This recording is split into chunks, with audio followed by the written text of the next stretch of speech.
Good afternoon. My name is Carnegie Truesdale, and I'm from the class of 2000 from Spelman College. Welcome to the Makes Me Wanna Holler, a candid discussion on the effects of racial trauma and chronic stress webinar. This presentation has been organized by the National Alumni Association of Spelman College Health and Wellness Committee. This webinar will be recorded and posted on YouTube and our website later this week. There will be time for questions at the very end. Please type your questions by clicking on the three dots, the ellipses, in the lower right corner of your screen. I have the pleasure of introducing our three dynamic speakers, Dr. Spearman-McCarthy, Dr. Fleda Mask Jackson, and Constance Wallace. Dr. Vanessa Spearman-McCarthy, an Augusta native, is a graduate of Spelman College and the Medical College of Georgia. She completed her residency training at the Medical University of South Carolina in the Combined Internal Medicine and Psychiatry program, serving as chief resident in her last year. Currently, she is the Associate Dean for Learner Diversity, Equity, and Inclusion, as well as an Associate Professor of Internal Medicine and Psychiatry at Medical College of Georgia at Augusta University. Her clinical duties include 13 years of service as the Medical Director of the Consultation Liaison Psychiatry Service at Augusta University Health, as well as practicing as an outpatient general internal medicine attending. She also serves as the director for the Medical College of Georgia Student Educational Enrichment Program and the Pre-Matriculation Program. Previously, she served for 12 years as one of the core faculty members of the Patient-Centered Learning and Case-Based Learning pre-clerkship courses. In addition to her administrative and clinical duties, she serves on various committees at the department, hospital, and university levels. Her dedication to clinical and educational missions have afforded her numerous awards and recognitions. Most recently, she is the recipient of the 2023 Medical College of Georgia Faculty Senate Champion of Diversity Award, the 2023 Medical College of Georgia Department of Psychiatry Outstanding Clinical Faculty Member of the Year Award, the 2023 National Alumni Association of Spelman College Hall of Fame Award, the 2023 Augusta University Advisor of the Year Award, 2022 American Medical Women's Association Inspire Award, and the 2022 Association of Medicine and Psychiatry President's Award. Outside of Augusta University, she serves as the chair of the Association of Medicine and Psychiatry Diversity, Equity, and Inclusion Committee, as well as the chair of the Health and Wellness Committee for the National Alumni Association of Spelman College. She is a member of the American Medical Women's Association Diversity, Equity, Inclusion, and Justice Committee, and is a member of the Academy of Consultation Liaison Psychiatry, Diversity, Equity, and Inclusion Committee. When not engaged in clinical activities, she enjoys spending time with family, community service, mentoring youth, and playing the clarinet with the Augusta Concert Band. She is happily married and has one son named Benedict. Dr. Fleda Mask Jackson is the president of Majeka LLC, a national research firm and think tank where she is the leader of Save 100 Babies. Dr. Jackson led groundbreaking research on stress and resilience, resulting in the development of a unique racial and gendered stress measure, a dissemination and intervention model, and an advocacy approach for Black women's health. Dr. Jackson was a professor of applied public health at the Rollins School of Public Health at Emory University and a visiting scholar in the psychology department at Spelman College. As a leading authority on stress from gendered racism and its impact on maternal and birth outcomes, she is the author, the authority, an author of numerous peer reviewed scientific articles, book chapters, and public presentations on this topic. Her work is cited in major newspapers, magazines, and media outlets that include Ebony, Essence, CNN, and NPR. Her work has been featured in the documentaries When the Bow Breaks, Unnatural Causes, Is Inequality Making Us Sick? And in the film Crisis in the Crib. Her collaborations include work with the Center for Excellence in Women's Health at the Harvard Medical School, Brigham and Women's Hospital, the Ford Foundation, the W.K. Kellogg Foundation, the Joint Center for Political and Economic Studies, and the Southeast Regional Office of the Children's Defense Fund. She served as a member on the Advisory Subcommittee on Health Disparities for the CDC Director and as a member of the Secretary's Advisory Committee on Infant Mortality, an appointment approved by the White House under President Barack Obama. Dr. Jackson served as the chair and co-chair of the United Way for Metropolitan Atlanta's Babies Born Health Initiative and recently served as a co-leader for the National March of Dimes Birth Equity Initiative. She is the recipient of the Spelman College Alumni Achievement Award in Health and Science, the United Way of Metropolitan Atlanta's Live United Award, Delta Sigma Theta Sorority Torch Award for being an activist for mental and physical health, and the Center for Black Women's Wellness Health Pioneer Award. Most recently, Dr. Mask Jackson was awarded the 2023 John C. McQueen Lecture Award for Innovation in the Field of Maternal and Child Health by the Association of Maternal and Child Health Programs.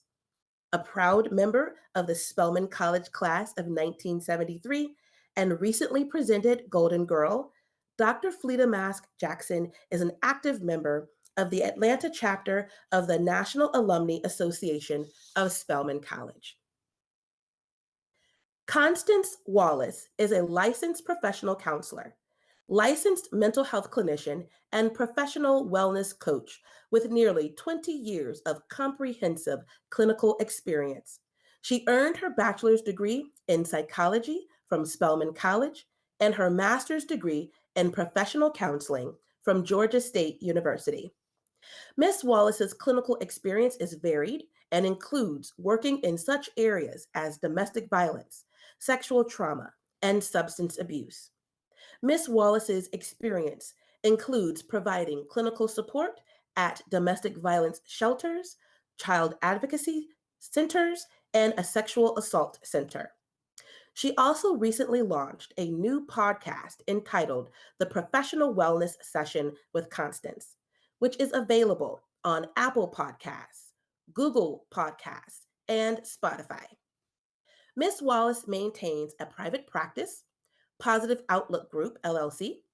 She provides virtual and remote counseling for adolescents and adults who are survivors of sexual trauma and assists clients identifying healthy coping skills for various stressors they may be experiencing. Ms. Wallace currently serves as chairperson for the board of directors of the organization Intech Foundation. She also provides presentations to various organizations in her community. Now I will turn the program over to Dr. Spearman-McCarthy. Thank you and welcome. Thank you so much, Carnegie. And I lift my sister up, and I would like to acknowledge you for such a wonderful job. Oh my goodness, such a powerful sister. Thank you. Okay. Um, Hopefully you can see my slides and we'll get started. I am so thankful that all of my sisters that are here today agreed to help me with this discussion. This is, a discussion that really needs to be had amongst our sisterhood. Whenever I talk to any group, I give a disclosure of my positionality. I know I'm amongst family right now, but I started doing this when in mixed audiences so people understand who I am and where I come from. And so I'll share the same with you. So during this portion of my talk, I will be speaking from the perspective of an American woman who was born in the Southeast United States and identifies as being the descendant of African slaves and as a Christian. I am a daughter, a sister, an aunt, a wife, a mother, a niece, a cousin, and a friend. Professionally, I'm a clinician and educator, administrator, colleague, supervisor, lifelong student, sponsor, advisor, mentor, and mentee. And humanism is my framework. By the title, you can see that a lot of this sums up in the one word, enough. And I will present to you excerpts from a poem that one of our Spelman sisters, Adrienne Thomas Frazier, class of '85, wrote.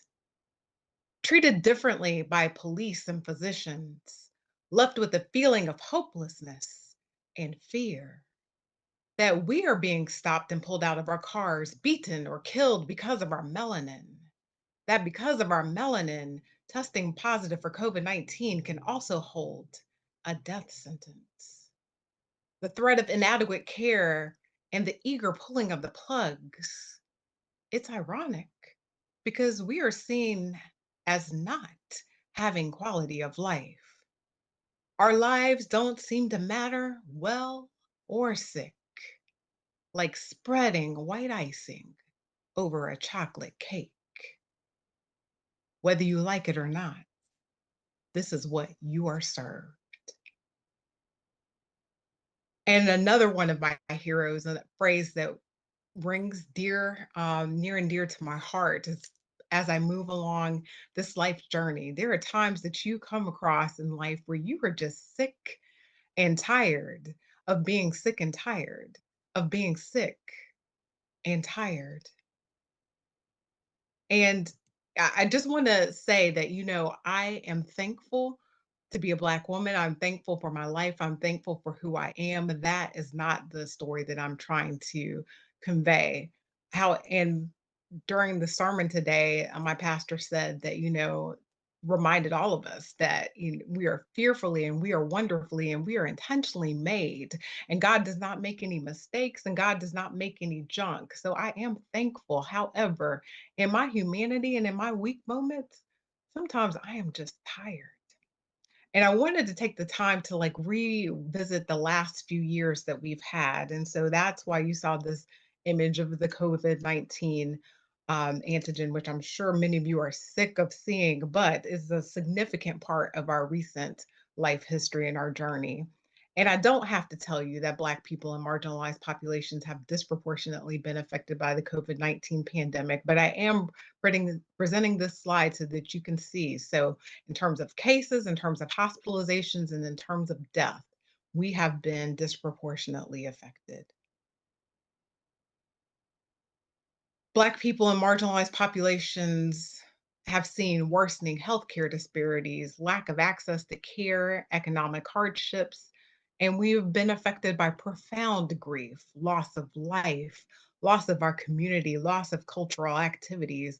And to be truthful, many of our churches and many of our social organizations are still not back to where they were prior to the pandemic, although many of us have had some pleasure of getting back together. And even when we do get back together, we look around the room and some of the faces and the people that nurtured us are not there. That presents a lot of grief and hardship. Black people and marginalized populations have disproportionately been affected by the COVID-19 pandemic because the pandemic has become a systemic violence that has highlighted pervasive health inequities in communities of color. And it's even worse because being part of a professional environment and part of larger society also means that you're witnessing and at the same time being complicit of working in systems that perpetuate these inequities and health disparities. Perhaps one of the best studies example of social injustice is the United States racism. And systemic racism has been seen throughout the experiences of minoritized groups navigating higher education. Black people and marginalized populations have disproportionately been affected by systemic racism, and facets of systemic racism are seen all over in the professional setting and in our everyday lives. So sometimes we might have to deal with overt racism. Sometimes we have to deal with discrimination or microaggressions or cultural taxation and tokenisms. Sometimes we have to deal with biases in recruitment and promotion and tenure and pay, and just challenges to our credibility just and expertise just for being Black. And Black people and marginalized groups are members of the larger society, so you end up having to navigate a double dose of systemic racism, and that is such a traumatic experience. All of these things have not happened in a vacuum. Many of us work in stressful situations, and all the things that are going on in the world are troubling. But when you go to work, you have to act like nothing has happened. And so, probably one of the quintessential things that we will all remember is the tragic murder of George Floyd. And I think what made it worse is because it was so televised that over and over and over, you saw one of our brothers being killed in broad daylight at the hands of the police, and people were witnessing, and you couldn't do anything. And no matter how many times you saw the video, and you're hoping at the end that maybe something would be better, it wasn't. And then it was another trauma. And for those of you, you may recognize Tanaya Pilgrim and Messiah Young, our own Spelman sister and Morehouse brother, who happened to be driving around in Atlanta at the wrong time when CNN was attacked and they were yanked. Messiah specifically was yanked out of his car and tased. And the story, ends there. But for those of us who knew him or knew those who knew him, he was in the hospital for over a week. And at times it was touch and go, didn't even know if he was going to make it. And so the point that I want to bring home is like all of these images and these things that are going on for we as Black people, for us as Black people, it's not just another newsreel. These things hit home because it's not somebody you heard about or, maybe saw on television or something. It's somebody that you know. One of my mentees was actually the roommate of Messiah. Breonna Taylor, another tragedy that hit us. But I want to, for those of you who don't know, she's related to the Rates family, our beloved Rates family, Reverend Dr. Norman and Laura Rates. She was their niece. Ahmaud Arbery, touched us in South Georgia. So for me, particularly in my medical school, I had students that were his same age who were fearful just to walk around in town because they felt, why did he die and why am I allowed to live? And they were scared to go about. Rayshard Brooks, another Atlanta case, and he was killed just blocks from my nephew's school. And that really shook me personally because, you know, Rashad could have been my brother or anybody of his classmates' father, and it was down the school. And a lot of kids at my son's school actually ate at that Burger King, which is no more. And then it didn't hit just the Black people. We saw that there were systemic and systematic racism against Asians and other people of color. This happened to be the incident that happened at the Atlanta spas, and my sister-in-law is Chinese. So, for me, that was a little bit more scary than, the other people. Dante Wright. This picture is very tragic to me because that's his son, and his son will never get a chance to know his father because Dante died at the hands of police violence. And then we have the Buffalo shooting in May. And I juxtaposed a picture of the Charleston Nine because these pictures look eerily similar. One group of people was just trying to get their grocery list done. The other group of people were just trying to pray and worship in church, but they were gunned down for senseless violence just because they were Black. The same thing is that these aren't just news stories. One of the survivors in the Buffalo shooting happened to be the brother-in-law of one of my cousins, and he's still struggling from health effects from being shot. And so these, again, it's not just something in an echo chamber. Tyree Nichols, um, for me personally, that was the first time I had to reconcile a brother being brutally killed and beaten at the hands of other brothers and the police. And that was just such a difficult thing for me to process and so many of us to process. And again, it goes again, here we have more people going to a park. Chinese New Year is supposed to be a happy occasion, yet senseless violence of people of color. And then I would be remiss if I didn't acknowledge two major events that happened. So Roe versus Wade overturned, no matter where you fall in your own personal convictions and your own moral compass.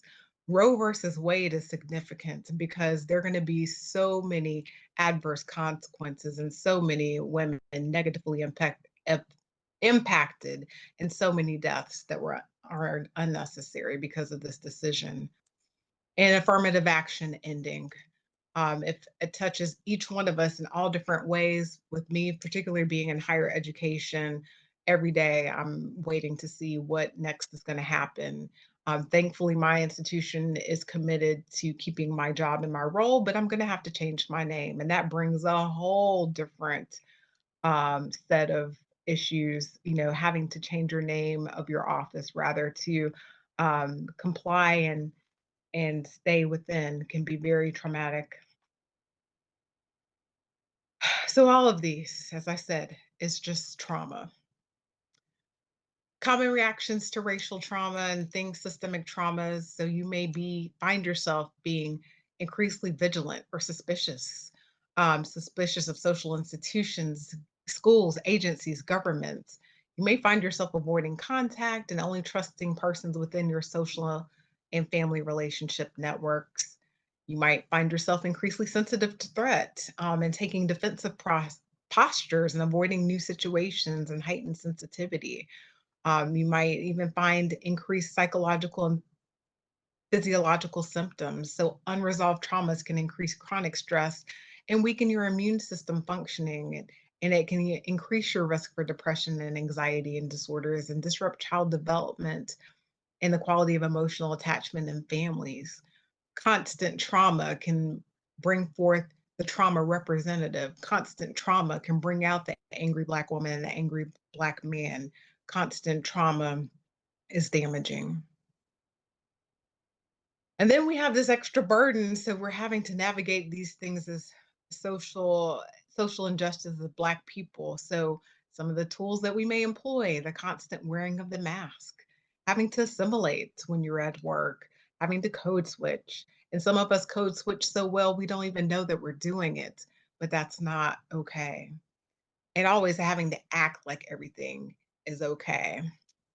The constant fear and or guilt of perpetuating healthcare inequities or social inequities, justice inequities, or education, whatever your field is, but the constant fear of being part of the problem and not the solution. And then disproportionate responsibilities towards the mission of DEI work, whether it be patient care or mentorship of students of color or institutional DEI related committee work. Those are the burdens that we face. And so sometimes you can just get sick and tired of being sick and tired, and you can get sick and tired of just being Black. And again, I am thankful and grateful and know that I'm fearfully and wonderfully made, but sometimes that burden is so heavy that your mind and your body has just had enough. So blacked out, what is that? What am I talking about with that? I think many of you got it, but just to make sure that we're all on the same page. It is a coin term that brings in the elements of the black tax and then just being simply burned out. And it's used to describe the condition of fighting against systemic racism, healthcare disparities, and social injustices all at the same time. There are physical and psychological effects, and they can best be understood using the models of post traumatic stress disorder and burnout. So, how can this affect you physically, psychologically, and behaviorally? So, physically, people can feel tired and drained all the time, frequent headaches and muscle pains, change in appetites and sleep habits, lowered immune system, and frequent illness, and worsening of chronic conditions. And I can definitely testify to this. I truly thought that I was having symptoms of having hypothyroidism or low active thyroid levels. I had checkbox symptoms. And I was even worried that I might have had something even more um, significant, like diabetes. Thankfully, I got all of my labs done and all of those were normal. But then you're like, okay, well, what else is going on? And this is what it is, just being overly burdened and being overly stressed and blacked out. Psychological manifestations. So you can just start to feel hopeless, weary, cynical, negative. You can start to doubt yourself. You can start to feel like a failure. You can feel overwhelmed for feeling like you have to toe the line. You can feel helpless, trapped, and defeated. You can start to feel detached from the world and just have a profound sense of grief. And behavioral, that can manifest its way of just taking out your frustration on others. We, usually are pretty good at keeping it together professionally, but maybe we're taking it out on our loved ones, our children, our parents, our those in our inner circle. We might start to procrastinate and take longer time to complete tasks, and might start withdrawing from our personal responsibilities, skipping work or coming in late and leaving early, using food, using drugs or alcohol to cope. And so when you need to seek help, and I do have to put this out there, if you're experiencing these feelings or behaviors for several days in a row and you're just unable to carry out your normal responsibilities because of them, please seek professional help. And that can come in so many ways. You can seek professional help through your physician, your clergy member, your counselor, or therapist, and you also can contact national helplines. When should you seek emergent help? If you're having thoughts of wanting to hurt yourself or somebody else, if you're not able to care for yourself, just can't even get up out of bed, if you're not eating, and seek help immediately, call 911, go to the nearest emergency room, call that trusted family member to help take you. And there are, again, you can seek national crisis lines as well. There is hope. Um, and I think three basic things is there's the three R's of recovery. So first you got to recognize that you're at that point and understand and watch for the warning signs of burnout. Know that you can reverse it. So know that damage can be reversed. You got to seek support and manage your stress. I think that's the key part for us as Black people is figuring out how to manage that stress. And I'm not perfect. I'm working on it, but I can share my journey as I go along.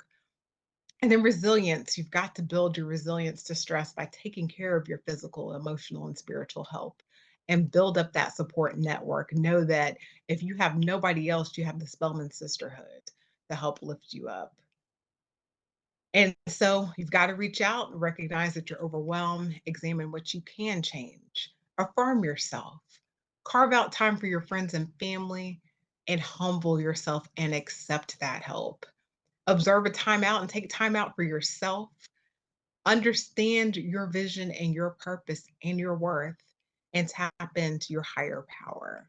And with that, I thank you so much for your time and your attention. And I will turn things over to Dr. Fleda Mask Jackson.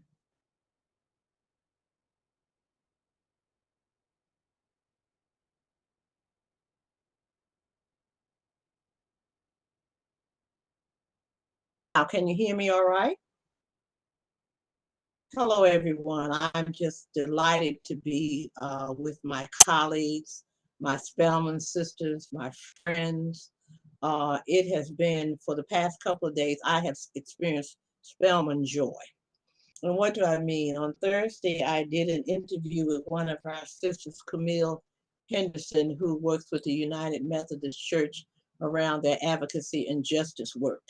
And so she and I had a taped conversation about some of the very issues that we're talking about today. It has just been such a pleasure to have spent this time with Vanessa and Constance and Aria and Carnegie and Dawn and Kiva. And so the Spelman Sisterhood is alive and well. And because it's alive and well, it is something that we have to really protect, advance, uphold, keep it going for all of our sisters. As was indicated in my introduction, I am a golden girl.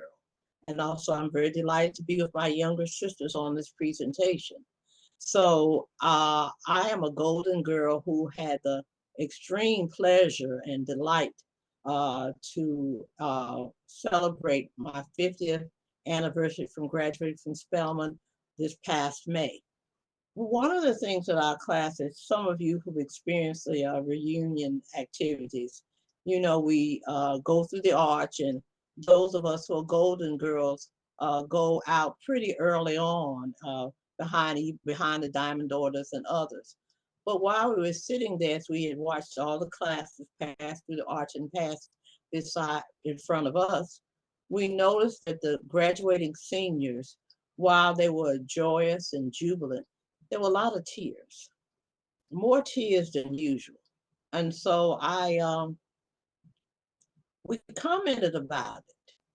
Why so many tears from these individuals who had made it, had graduated, who will now be Spelman alumni? Well, what we concluded was, while some would say, well, you know, it's hard getting through Spelman and the curriculum is rough and it's hard to complete it, and they made it. But we recognized that these individuals who were passing through the arch had to pack up everything, all of their belongings, and leave their sophomore year. Talk about traumatic. And then they went home, and all of the things with George Floyd and the violence and the protests that were going on the street and the political upheaval. There were a lot of things that were going on. So how could we reach out to them was our thought. And so we composed a letter that I will read with you. My presentation will be in two parts. I'll read this letter, and then I'll share some things which follow what Vanessa has just said in terms of stress and what it does to the body and mind, which comes from the work that I've been doing several years, which includes Spelman women. So this is a letter that we wrote to the graduating seniors of the class of 2023. Dear Spelman class of 2023, we love you, we honor you, we believe in you. During this recent graduation and reunion weekend, the love we feel for our institution, for each other, and for ourselves was on open display.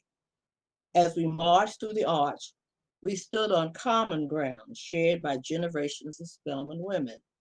And it was within and across those generations that we have formed an unbreakable chain of pride and support for each other. We are writing in support of all of you and to share a bit of our story. As Golden Girls, after graduation, we encountered a world where affirmative action was public policy. And so we entered into fields and education institutions formerly closed to Blacks and to women, albeit it wasn't easy. Discrimination in the form of micro and macroaggression against us as Black women prevailed. And yet, with support from family and friends, including our Spelman sisters, and with the preparation and confidence that Spelman gave us, we pushed through and made differences in those spaces we occupy. On the heels of the normalization of COVID-19, you are now in a world where there are bold and organized forces intent upon reversing the civil rights, human rights, and reproductive rights that were previously gained. But as has been the case for us over the last 50 years, never forget that you have the love, strength, and power of the Spelman sisterhood to rely upon as you navigate through treacherous waters. Never forget that you have an open calling card to sisters across ages and stages of life who will listen to you, advise you if needed, and encourage you. Keep in touch with each other and form new relationships across the Spelman community via the local chapters of the National Alumni Association, the alumni director, and networking. Reach out knowing that prolonged self-isolation is the bedrock for loneliness, a threat to mental and physical health. Call, text, and when possible, as often as you can, come together face to face, as we did this past weekend to nurture and grow life enhancing and life saving practices that come through relationships. Remember that our strength endures from a balancing act, knowing that our noble race is a marathon. Strength training comes through time on alongside time off. There will be periods when no matter your preparation and efforts, things will not go as you plan.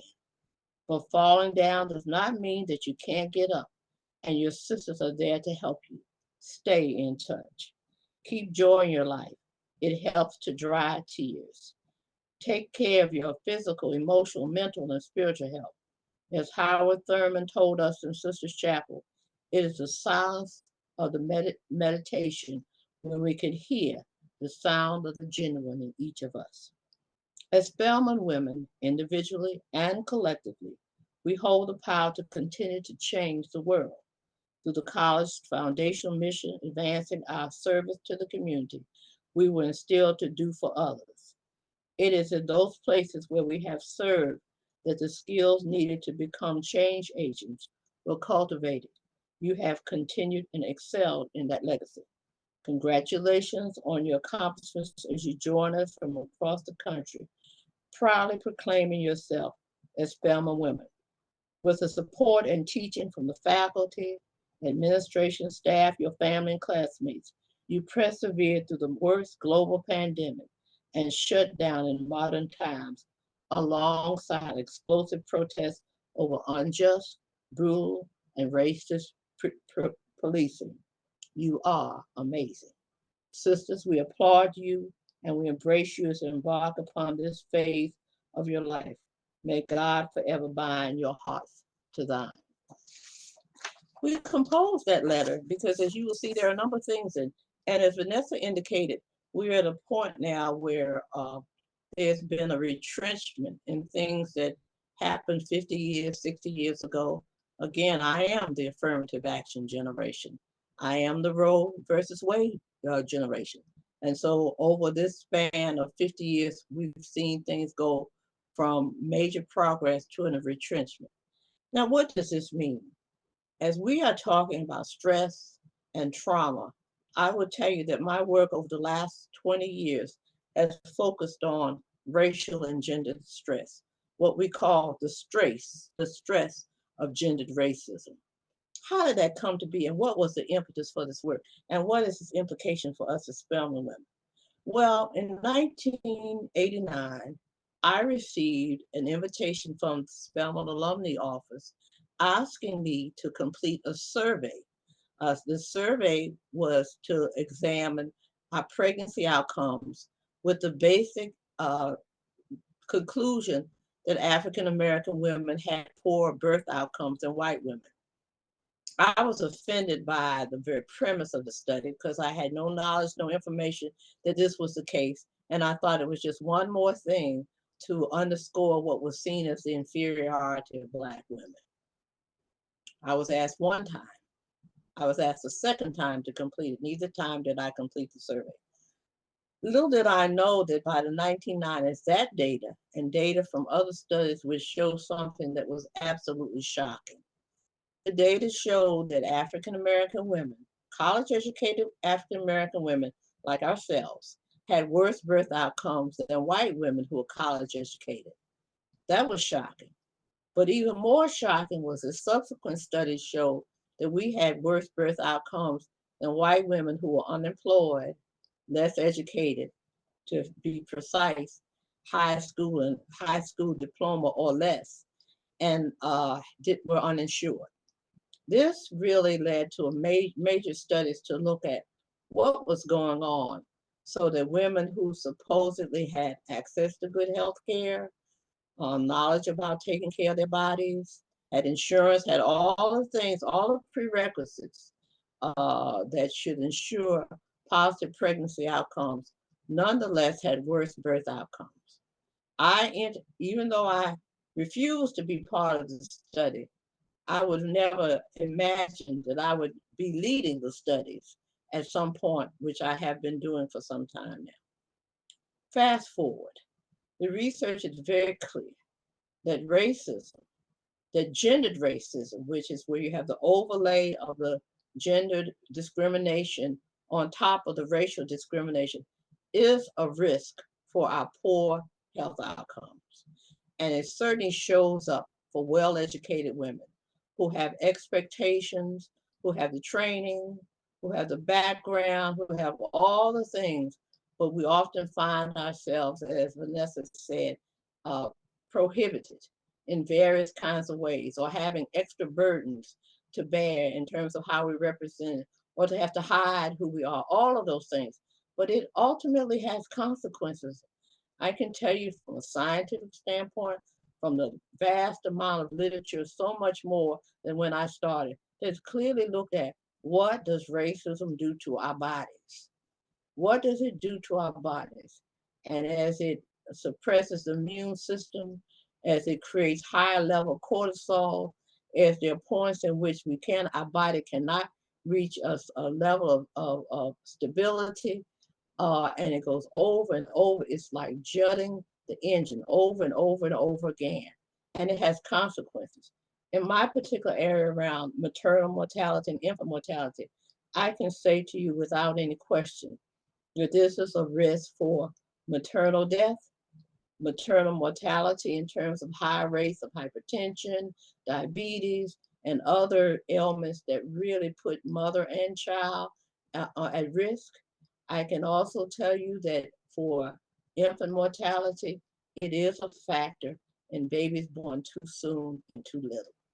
And so the letter that was written was really a way of saying to the newest generation of Spelman graduates who are going into a world that has one appearance that everything's okay, but it's hostile too, and there are things that are happening, and unfortunately, we weren't always so forthcoming in terms of what our struggles were, because of course we wanted to look good and that we were accomplishing and we were doing things, but nobody really knew about the days when we had tears in our eyes.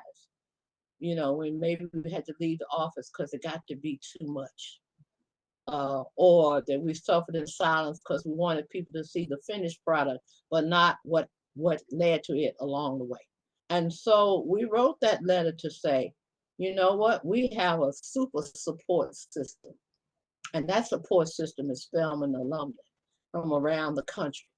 And so it is, as we are in this moment, knowing scientifically that this affects us, that it certainly deals with our mortality, our premature mortality, for all the responsibilities and burdens that we take on with family, with community, with organizations, in our workplaces, that we have to be mindful, but come together.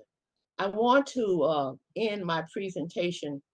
There's an author by the name of Fulcrum, I think is his name.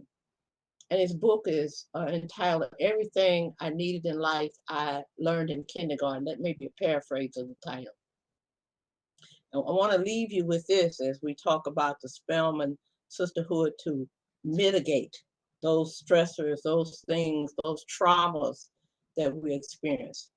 And he says that what we learn in kindergarten is that when you cross the street, hold hands and look both ways.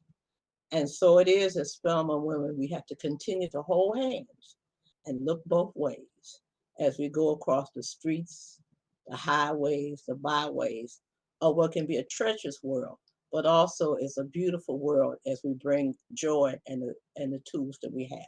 Thank you so much.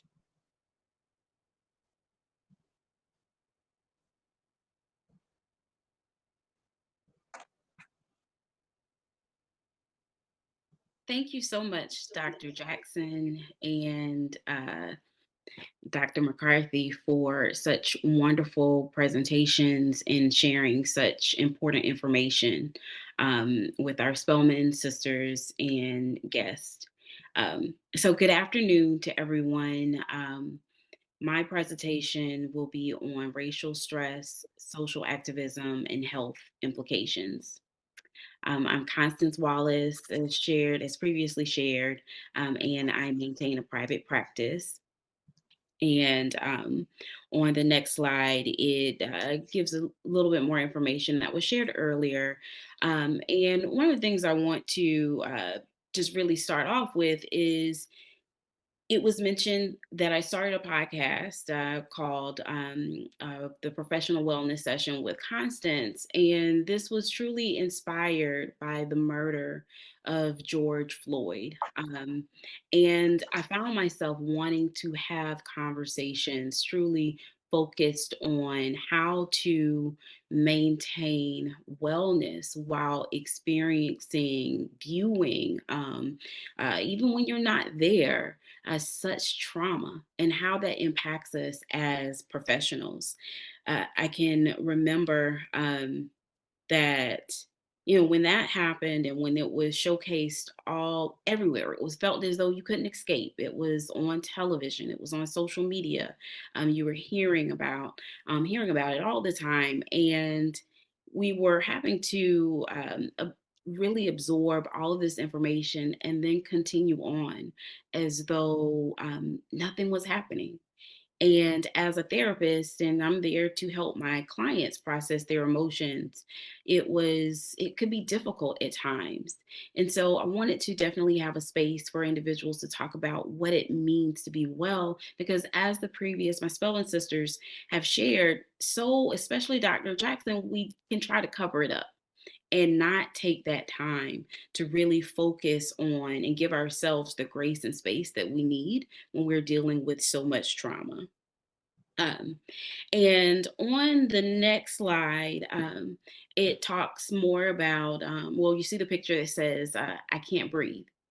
And you think about Trayvon Martin, and I can still remember exactly where I was when I heard that verdict. And it having a brother, having, male family members, and specifically with the verdict of Trayvon Martin and that not guilty, that just felt so difficult. It was so heartbreaking. And then George Floyd, fast forward to 2020, Ahmaud Arbery, and protests across the world. And that brings me to racial stress. So what is racial stress? It's an ever-present angst that can come from both direct and indirect experiences of racism. And so, as I mentioned, with all of us, we've discussed George Floyd, and even when you weren't there, having that indirect experience. And even recently with the murders in Jacksonville, Florida, that was something that I specifically did not, I tried to not absorb a ton of information because of how I know it can impact me. And even though I purposefully tried to not absorb a lot of that information, I found myself flinching when I was driving by a dollar store under construction, because that dollar store represented this racially targeted, motivated murder that occurred. And that's an example of that racial stress we experience, even when it's indirect experiences. And it can also leave people of color in a constant state of hypervigilance. When I think about being in that hyper state, you can reflect on constantly observing the room, constantly reflecting, seeing, is this a safe space? Am I the only one in this space? Where are the nearest exits? I think about service members who have returned in a combat zone. And that's frequently discussed how they may position themselves in a restaurant to not have their back to the door. But that's something that we as people of color, specifically in this presentation as Black individuals, we experience that always on guard. Is this a safe space? I know Dr. McCarthy mentioned, she referenced the grocery store murder that happened in New York and murders. And I remember afterwards that it was very difficult to go to a grocery store because of that uncertainty of, am I going to be targeted? A close friend shared that they realized when they were really low on their groceries, that they had not been to the grocery store for several weeks after that shooting that resulted in so many deaths. So those are those examples of racial stress.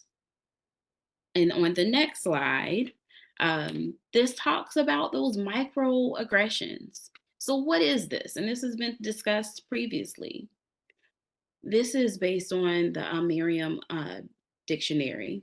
So a comment or action that subtly and often unconsciously or unintentionally expresses a prejudiced attitude toward a member of a marginalized group, such as a racial minority.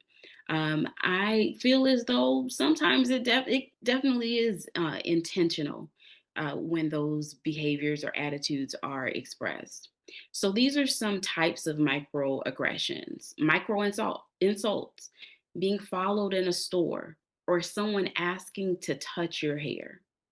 And some individuals don't understand why that can be so offensive, being a Black person when someone asks to touch your hair. It's a microaggression because we're not animals to come up and pet us. Another type of microaggression is micro invalidation. An example is being told that you think about race too much, or minimizing your experiences. As a therapist in private practice, I've had several clients who talk about those difficulties in the workplace where they may point out some of these micro aggressions that they're experiencing.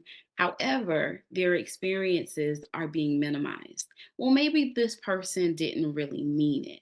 Well, maybe you're just thinking about it in just you're just too focused on race. But it's very real. These are those experiences of microaggressions. And we can go to the next slide.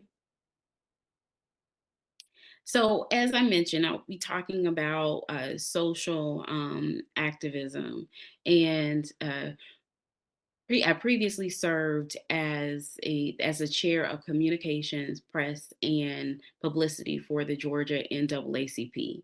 And during my experience, it's as a individual who you're in the Black community and you know what's going on, you know the racism, you know the microaggression. So therefore you want to get in and you want to help, you want to minimize or eliminate these experiences. However, it is important that you rest.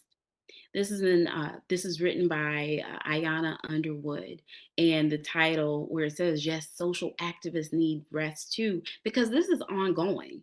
As we see in the news cycle, whether you are purposefully looking at it or you're not, it's ongoing. The racist attacks.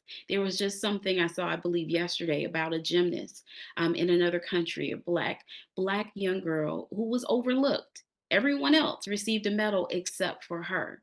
And so this is something that is ongoing all the time.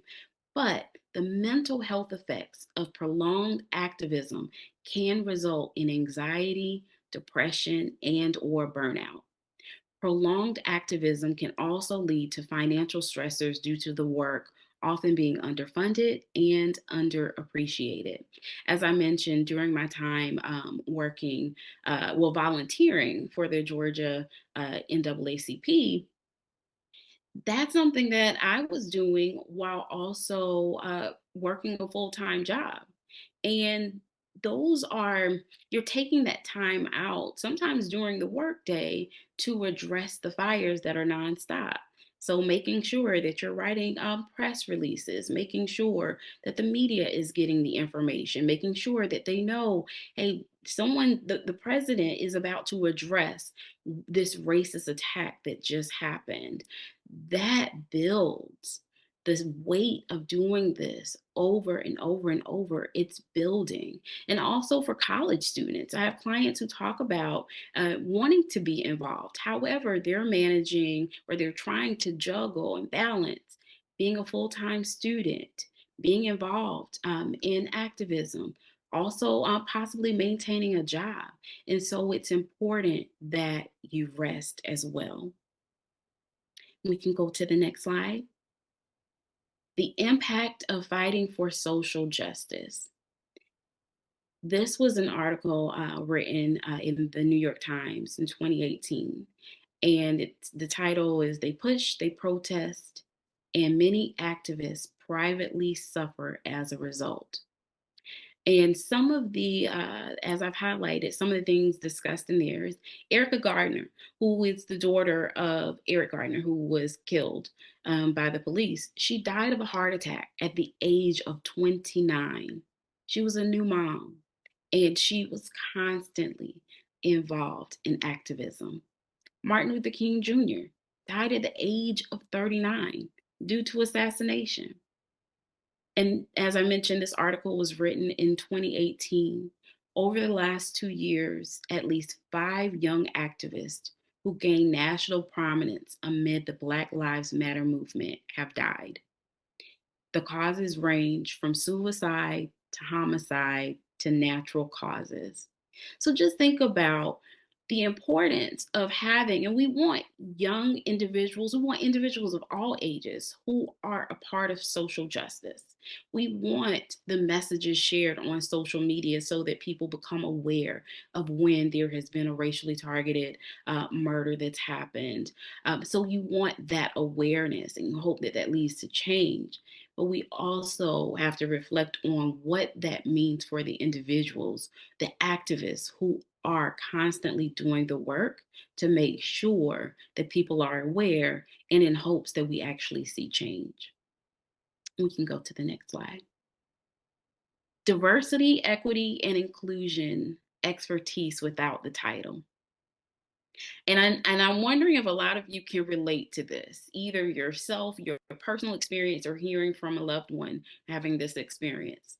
After the worldwide outrage of the murder of George Floyd, there was a spotlight on the lack of diversity and equity in many companies throughout the country.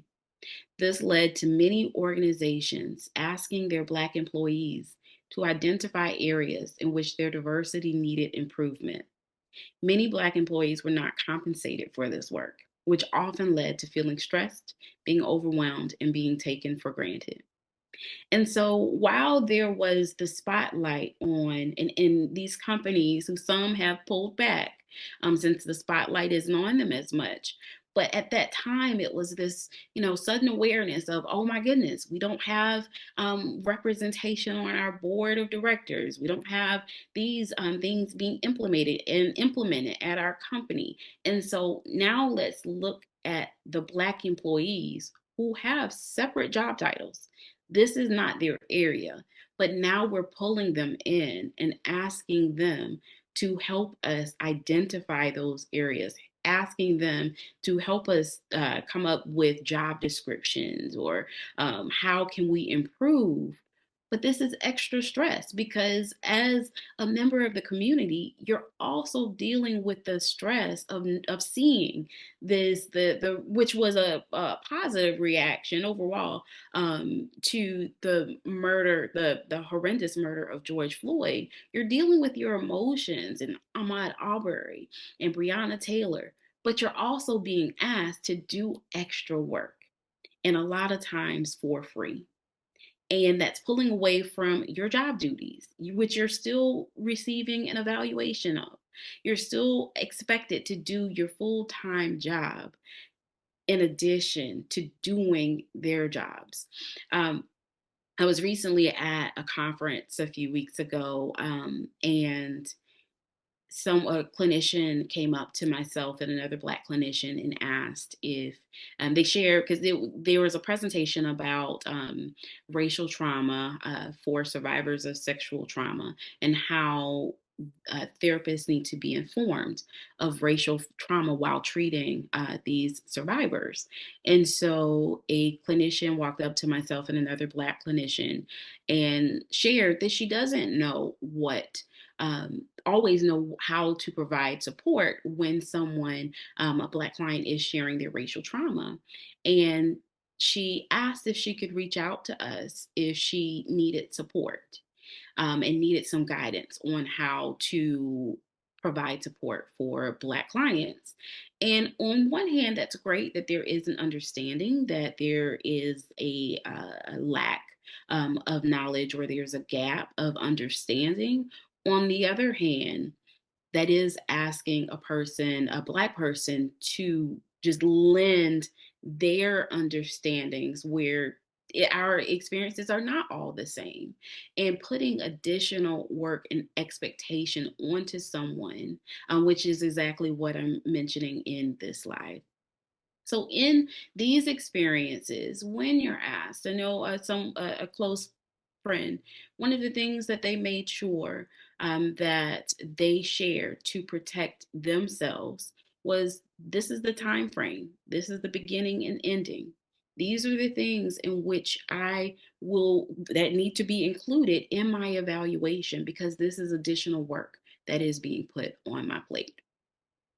We can go to the next slide. New at 5, comedians Eric Andre and Clayton English have announced they are filing a lawsuit challenging police stops at Atlanta's airport. Attorneys for the two men filed the lawsuit today in federal court. They allege the men were racially profiled and illegally stopped by Clayton County Police at Hartsfield-Jackson International Airport last year. Andre and English say officers pulled them aside because they're Black and asked them about drugs as other passengers looked on. Lawyers say the two men were both stopped at separate times by police. I want to use my resources and my platform to bring national attention to this incident so that it stops. We reached out to the Clayton County Police Department and to Hartsfield-Jackson International Airport about the lawsuit. The airport said it would not comment, and the police department said it does not comment during pending litigation.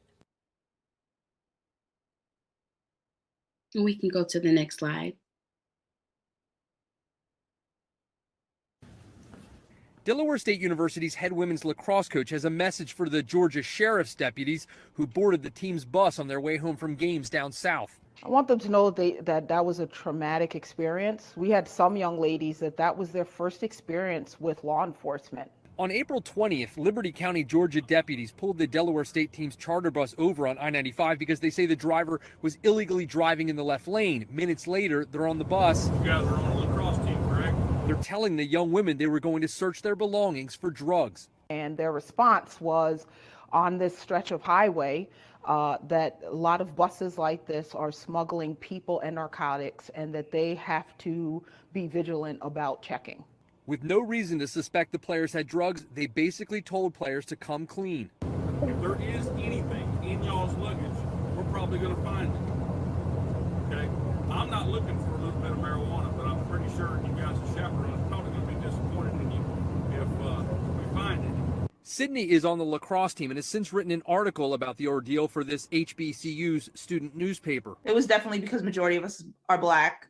Majority of my team is Black, my head coach is Black, and the bus driver was Black. So there was no correlation between a traffic law violation and them checking our luggages. Marijuana is still illegal in the state of Georgia. The deputies and their police canines never found any drugs, and eventually they told the team they were free to go. The president of Delaware State University says he's absolutely incensed by this. He says he's now reached out to Delaware's governor and congressional delegation and attorney general. He's also reached out, he says, to Georgia law enforcement. He wants answers as to why this happened, and he hasn't ruled out taking legal action.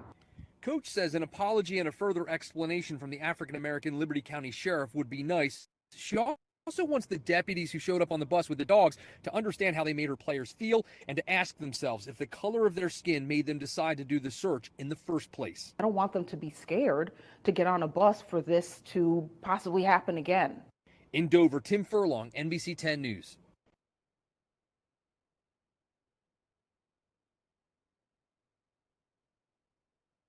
Thanks for watching our YouTube channel. So I want you to just take a moment and just breathe. Just breathe. I included those 2 clips in the presentation to highlight the racial profiling that we experience for simply existing. The first clip was individuals who are flying on, just arriving at the airport and being randomly searched for drugs. The second clip, college students, the lacrosse team, their bus being pulled over and searched for drugs. Those are those examples of racial stress that we experience that many others don't experience. Being profiled simply for being Black. And it's important for us to be mindful of the impact that it has on us and remind ourselves to simply breathe. And we can go to the next slide.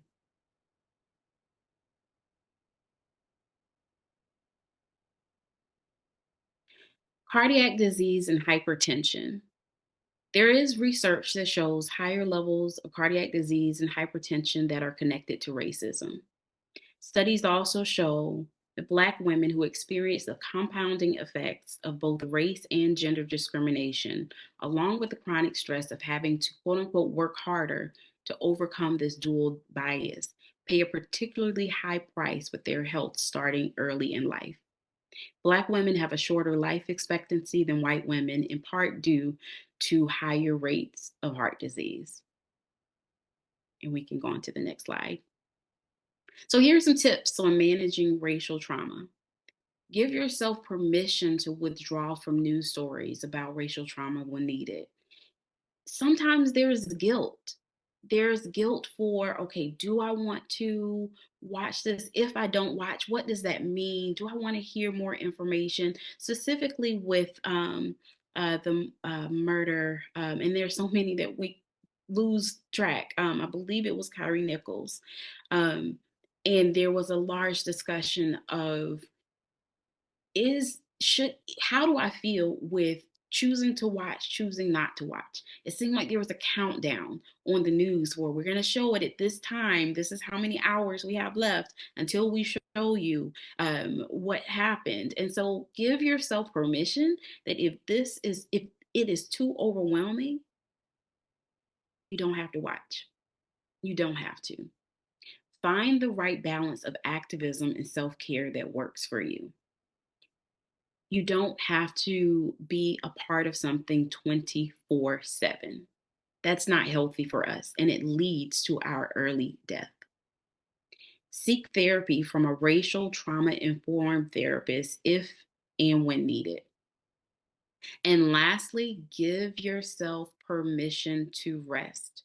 In one of the articles that I referenced regarding activists and and the importance of rest, it referenced the importance of radical rest. You have to be intentional about rest. And we can go to the next slide. Thank you. So Spelman sisters, let's continue to support each other through our many stressors. As you've heard from all of us, the different ways that it shows up in us physically, mentally, and in our lives socially. So let's continue to support one another. And thank you for attending this very important discussion about racial trauma.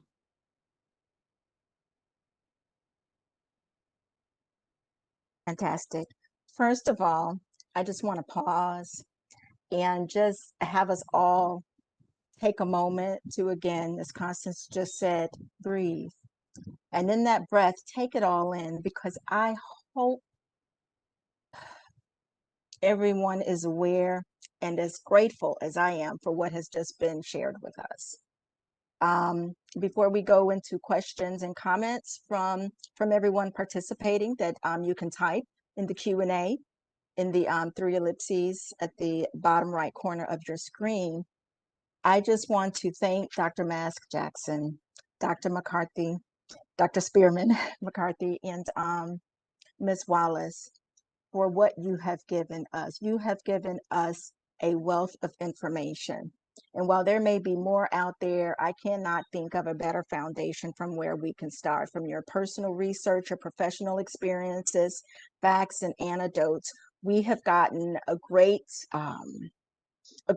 overview of the magnitude of the impact of systemic racism, its social reinforcement, and the fact that we are here as Black women in the tiered racial and gender biases that we experience. We are here for each other. And Dr. Mask Jackson, with you, we have living history. And thank you to you and your class for that letter, for penning that letter. And I received that letter as if I were a graduate. And instead of 2023, I think of the 3 decades, and it was still applicable. So thank you. And I hope we can set a trend from that. And Constance, I'm so happy that you mentioned microaggressions, because it is so real. And while it was first coined in 1970 by a Harvard researcher, we really don't talk about microaggressions or acknowledge them in the bigger picture of racism, but they are no less impactful on our psyche and our bodies, on our physical and mental health and well-being than microorganisms, i.e. coronavirus, novel coronavirus, right? SARS-2, COVID. We don't see it. It's a microorganism, but it has had a worldwide impact. And the same is true for the microaggressions that are linked to racism. And to all of your points, the American Public Health Association has written a piece on the fact that we are in a public health crisis as a direct result of racism. And the CDC has also made a formal announcement and declaration of the impact of the adverse impact that racism has had on us and on our communities.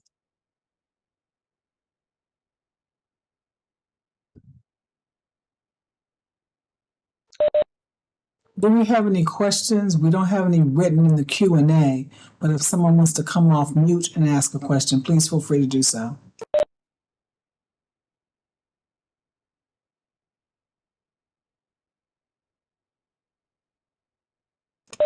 Questions or comments? Well, I do have another comment. Constance, you know, one of the things one of the takeaway messages that I want to share, and there are some from each presentation, but starting with you, Constance, I appreciated the shield. I appreciated the protection. I appreciated the guarding of your well-being by what you allow in. You know, when you said you turned off the news, you know, if there is a train carrying sulfur and that car falls off the track and there is a sulfur leak, or if you live near a nuclear plant and something goes awry, what do? You protect yourself. In the hospitals, what do we do so we don't contract any illnesses? Long before COVID, we still wore masks and we still put on gloves for protection from things that would harm us physically.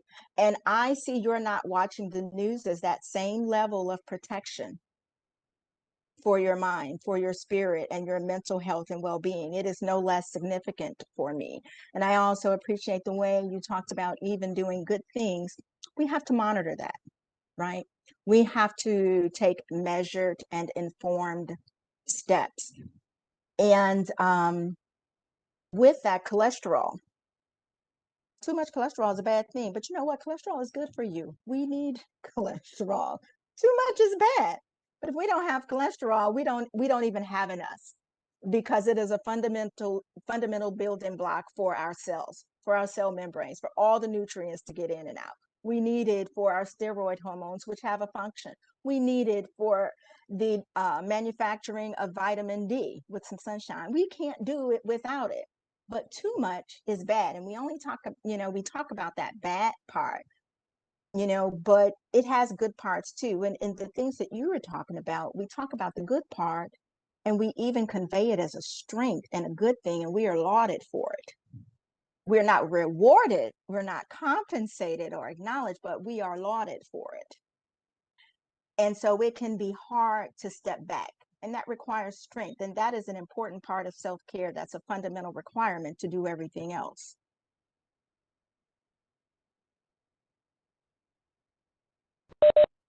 Thank you. I have a question for Dr. Mask Jackson regarding her letter. I'd like to know, has she heard from any of the members of the class of 2023 as a result of that letter? I haven't. I did see that it was sent out by one of the leaders because Dean Pettiskew was kind enough to send it to the president and vice president. I did see the acknowledgement of receiving the letter, but I have not received any response back indicating that they had received the letter. So I'm a little nervous in terms of its distribution because it was heartfelt. So several of us got together literally in a 24-hour period and turned that letter around because we thought it was essential that they understand that, yes, they have their degree, but they're part of a larger community. More than ever before, we have to really lock arms and look both ways. And I want to add something else, but thank you for that question, Kiva. I want to add something from a research standpoint that I didn't say before in terms of this being too generational. So in my research, assessing stress from racial and gendered racism, we found that mothers who agreed to a statement on this screening tool that says my children are likely to experience negative encounters with the police, that as Black youth are more likely to have negative encounters with the police. For those who agreed yes to that, and these were all pregnant women, it was a predictor of depression for them. In other words, those who said yes were likely to show signs of depressive symptoms. Now, these are women who haven't even produced babies. They're pregnant. The babies are growing in their womb. So now they are depressed, anticipating one day that their children will have negative encounters with the police. And even for those who already had children who were under the age of 5, and especially if they were male children, they also were at greater risk of having depression. So this gets to be too generational before our babies even get here, because we are worried about what will be their safety just because they're born Black. So I want to add that in terms of some of the scientific evidence for what everybody has said. It's not our opinions. It is really undergirded by strong scientific evidence. Thank you, Dr. Jackson, Dr. Mask Jackson. And, to that point, sometimes when I am reading, whether or not it's a historical fiction book or a historical book that involves slavery, I wonder how those moms felt, because they were still human like we are. And nobody was asking, but I am certain that they had the same feelings any of us would have as a mother. And the impact of slavery cannot be understated historically.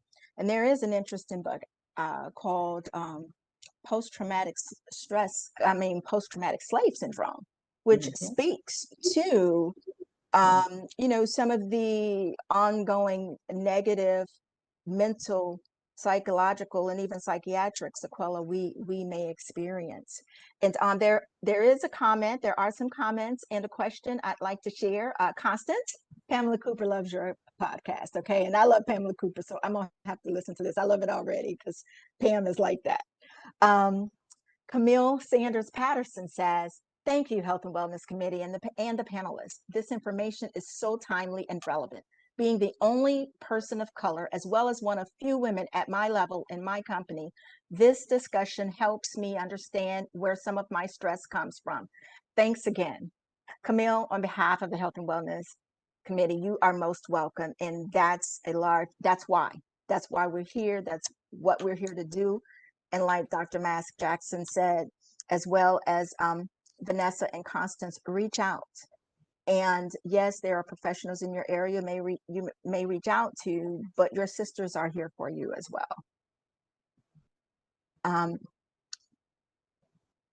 Vanessa, oh, well, you know what, one more comment and then a question. From Marisha Reese, class of 2001. She's sharing a book as a resource that's related to this conversation, or these conversations, Black Fatigue, How Racism Erodes the Mind, Body, and Spirit. It speaks to a lot of what was discussed today. It's about the physical and emotional toll of dealing with a constant stream of racist acts and attitudes. It delves into the impact of systemic racism on health, economic, workplace, educational, and other social outcomes for Black people. I'm just going to say yes and amen this Sunday. So thank you very much, Marisha, for sharing that book with us. And Dr. Jackson does stress hormones such as cortisol. This is from Arnita L. King, class of 95. Dr. Jackson does stress hormones such as cortisol adversely impact the unborn child or increase the likelihood of later depression due to epigenetics. Is that Dr. Jackson does stress hormones? Well, okay. Yes, the stress hormones do affect the unborn child. We don't know. There's some indication that it leads to hyperreactivity. And so therefore the child, if they're born with a certain kind of a proclivity to responding to the environmental exposures in a certain kind of way. So yes, it's possible. And one of the things we know that those hormones, those cortisol hormones at a heightened level, stunt growth. So that can lead to premature, low birth weight. And so with all of the things that come with prematurity and low birth weight that have to be mitigated along the way. So yes, it does. Absolutely. And cortisone in particular is one that stays elevated with the constant exposure to these stressful situations. You know, it is what's behind fight or flight, freeze or fawn. It's that hormone. That hormone is why we all have wide midsections right now, which have its own adverse health sequelae. That's the one responsible for it. You know, you can eat right, exercise, but if your stress is high, that abdominal fat around your waist is still going to be there because your cortisol is elevated. And a large part of the placental impact from that raised cortisol is hypertension, vasoconstriction. So the baby's not getting blood because mama, you're not getting blood. It also increases the risk of type 2 diabetes and osteoporosis, particularly in our population. So the impact of stress is very real, and it is how you feel, but it's far from how you feel. And I have about 2 more minutes. And so to that, Husnia, suggestions on how to get around the news when it's in your city and it impacts your daily living. That's hard, sister. And so you will have to just measure how much you allow and be intentional about when you allow it and what resources you have to restore yourself in the process, because you can't live in a bubble in a vacuum. You have to know, and you may be asked questions, but you don't have to sit with this 24/7 news hour cycle and take all of this in. And so proactively balance it with something positive and good that restores you.